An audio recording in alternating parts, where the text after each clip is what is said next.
எல்லாருக்கும் வணக்கம். இந்த வீடியோல நம்ம ராகி லட்டு ரெசிபி தான் பார்க்க போறோம். ராகி லட்டு செய்யறதுக்கு கடாய் எடுத்துட்டு கடாய் சூடான அப்புறமா 1 கப் ராகி சேர்த்திட்டு நல்லா வறுத்துக்கலாம். நம்ம ராகிக்கு பதிலாக கம்பு கூட யூஸ் பண்ணலாம், டேஸ்ட் நல்லா இருக்கும்.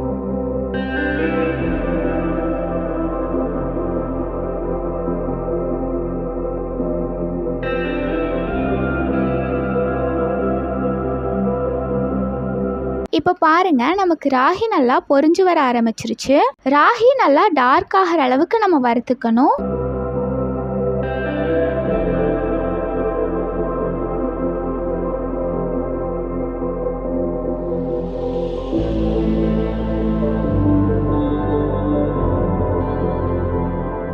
இப்போ ராகி நல்லா வறுபட்டுருச்சு. இது கூட 1/2 கப் அளவுக்கு அவல் சேர்த்திக்கலாம்.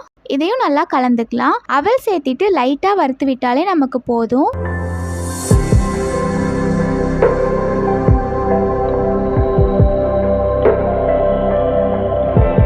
இப்போ நான் 2 ஏலக்காய் சேர்த்திக்கிறேன். இதை நம்ம இப்போ கூட சேர்த்திக்கலாம், இல்லைனா அரைக்கும் போது கூட சேர்த்திட்டு நம்ம அரைச்சிக்கலாம்.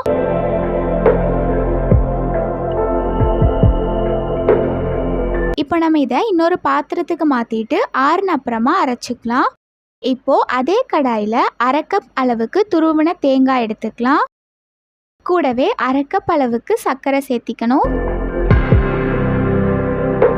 சர்க்கரை நல்லா உருகி வந்துடணும். அது வரைக்கும் நம்ம நல்லா கலந்து விட்டுக்கணும்.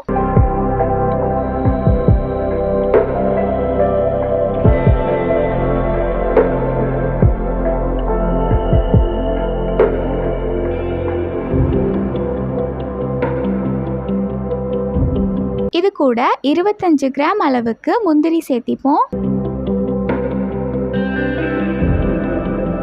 இப்போ நம்ம சேர்த்துன சர்க்கரையெல்லாம் நல்லா இந்த மாதிரி உருகி வந்த அப்புறமா நம்ம வறுத்து அரைச்சி வச்சிருக்கிற ராகியை இது கூட சேர்த்திக்கலாம். ராகியை அரைக்கும் போது ரொம்ப நைஸா இருக்கிற மாதிரி அரைக்க வேண்டாம், கொஞ்சம் பருப்பருன்னு இருக்கிற மாதிரி அரைச்சிட்டாலே டேஸ்ட் நமக்கு நல்லா இருக்கும். இது கூட தேவையான அளவுக்கு நெய் சேர்த்திக்கலாம். நான் 3 ஸ்பூன் நெய் சேர்த்திட்டு நல்லா கலந்து விட்டுக்க போகிறேன்.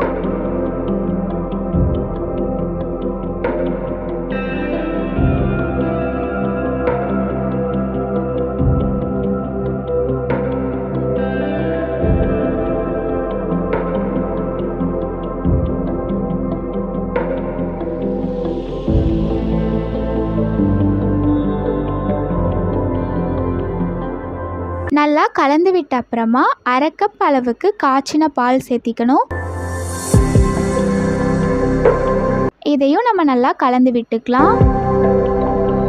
நல்லா கலந்து விட்ட அப்புறமா கை பொறுக்கிற சூடு வந்தக்கப்புறம் குட்டி குட்டி உருண்டையாக நம்ம பிடிச்சிக்கலாம். உங்களுக்கு உருண்டை பிடிக்கிறதுக்கு கொஞ்சம் வராமல் இருந்துச்சுன்னா இன்னும் கொஞ்சம் கூட பால் சேர்த்திக்கலாம்.